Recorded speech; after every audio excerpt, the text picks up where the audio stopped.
je vais prendre celle sur l'écran LCD, puisque l'écran LCD c'est un module qui parle à tout le monde, c'est vraiment un afficheur de base. Je vous l'ai montré déjà tout à l'heure en simulation, mais là on va voir comment on pourrait directement placer les élèves en autonomie sur ce genre de ressources.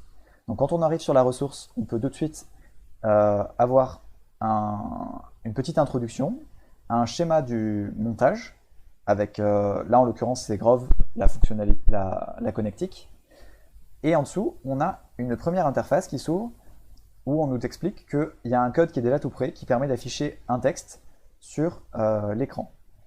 Donc ce code-là, si j'essaie de le télécharger sur ma carte, il va fonctionner tout de suite et je peux également le simuler.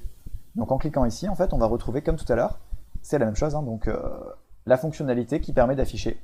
Et on peut tout à fait modifier ce message pour mettre par exemple bonjour. Et donc là, on va avoir le simulateur qui se met à jour tout seul en temps réel. Et donc on va pouvoir modifier ce programme, le télécharger, connecter sa carte, enfin, on a toutes les fonctionnalités. Et c'est là que c'est assez intéressant d'avoir le mode plein écran, justement, le bouton dont je parlais tout à l'heure.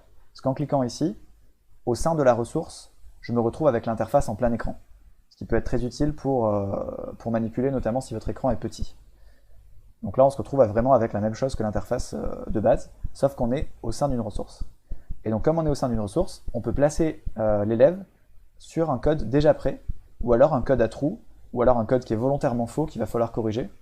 Donc là, par exemple, il y a un exercice où on va demander à l'élève de programmer un écran LCD avec un capteur de température.